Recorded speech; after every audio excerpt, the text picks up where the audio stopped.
புகார் எழுந்திருக்கிறது.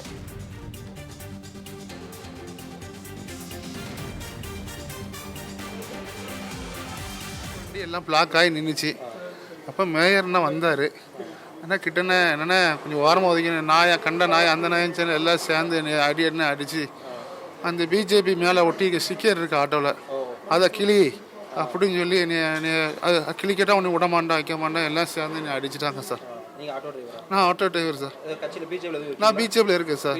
பிஜேபியில் இருக்கேன். ஆட்டோவில் பிஜேபி இது ஒட்டி இருக்குதேன், அதை நீ கிழிக்கணும், நான் அதனால தான் உன்னை அடித்தேன் அப்படிங்காங்க. அப்போ எல்லோரும் சேர்ந்து.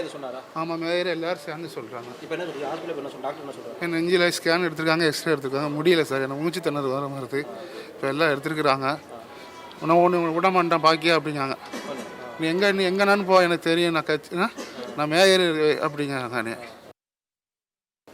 நான் மேயரு, உன்னால் என்ன செய்ய முடியும் அப்படின்னு சொல்லி போலீஸில் பிடிச்சி கொடுத்துட்டாங்க. அப்போ எனக்கு அங்கே வச்சு எனக்கு ஒரு மாதிரி இருக்குது சார், என்னை விட்டுருங்க அப்படின்னு. அதுக்கப்புறம் அவங்களே என்னை ஆம்புலன்ஸில் அனுப்பி விட்டாங்க 108.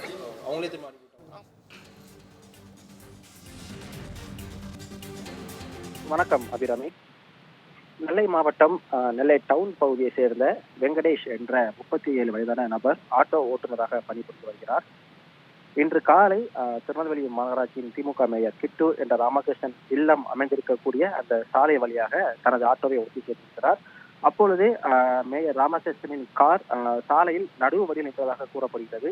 உடனடியாக ஆட்டோ டிரைவர் ராமகிருஷ்ணன் இறங்கி வெங்கடேஷ் என்பவர் இறங்கி மேயர் ஆதரவாக பேச்சுவார்த்தை நடத்திக்கிறார். தனது ஆட்டோ வழியாக செல்ல வேண்டும், தங்கள் காரை எடுத்து சற்று ஓரமாக விட வேண்டும் என்று கூறியிருக்கிறார். அப்பொழுது திமுக மேயர் ஆதரவாளர்களுக்கும் ஆட்டோ ஓட்டுநருக்கும் இடையே ஒரு வாக்குவாதமானது ஏற்பட்டிருக்கிறது. அது மட்டுமில்லாமல் அப்பொழுது கடும் கோபமாக இருந்த மேயரின் ஆதரவாளர்கள் அந்த ஆட்டோ ஓட்டுநரை சரமாரியாக தாக்கியதாகவும் கூறப்படுகிறது.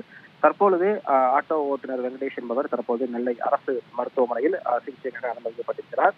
இந்த சம்பவம் குறித்து நெல்லை மாநகராட்சியின் மேயர் ராமகிருஷ்ணன் என்பவரை நமது தமிழ் ஜனம் தொலைக்காட்சி சார்பாக தொடர்பு கேட்ட பொழுது அவர் கொடுத்த விளக்கம் என்னவென்று பார்த்தமையானால், தமக்கு கண் ஆபரேஷன் செய்திருப்பதாக கூறியிருக்கிறார். எப்பொழுதுமே நான் சாலையின் எல்லை வரை சென்று அங்கிருந்தே நான் காரில் ஏறி செல்வதாகவும் கூறியிருக்கிறார்.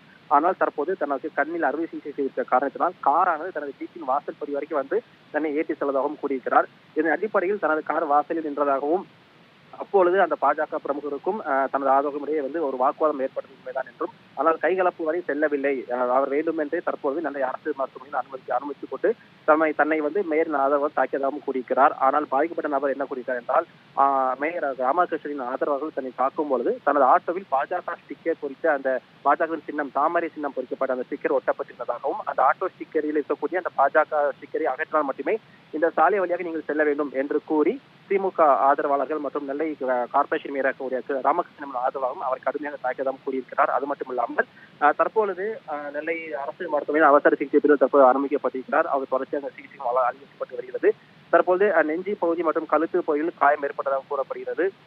எனவே நெல்லை அரசு மருத்துவமனையில் இருக்கக்கூடிய எமர்ஜென்சி வார்டில் தற்போது அனுமதிக்கப்பட்டு அவர் சிகிச்சை பெற்று வருகிறார். இந்த சூழ்நிலையில் திமுகவை சேர்ந்த ஆதரவாளர்கள் மற்றும் நெல்லை மேயர் ராமகிருஷ்ணன் ஆதரவாளர்கள் தற்போது ஆட்டோ டிரைவரை ஓட்டிய காரணத்தினால், ஆட்டோ டிரைவரை தாக்கிய காரணத்தினால் தற்போது பாஜகவினர் அதிக அளவில் நெல்லை அரசு மருத்துவமனைக்கு வர வாய்ப்புள்ளதாக கூறப்படுகிறது.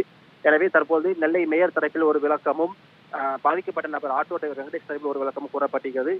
இது தொடர்பாக நெல்லை மாநகர காவல்துறையினர் விசாரித்து வருகிறார்கள். இதன் பிறகாக யார் மீது தவறு என்பது குறித்து முழு விசாரணைக்கு பிறகாக வழக்கு பதிவு செய்ய திட்டம் இருப்பதாகவும் போலீஸ் தரப்பிலும் கூறப்படுகிறது.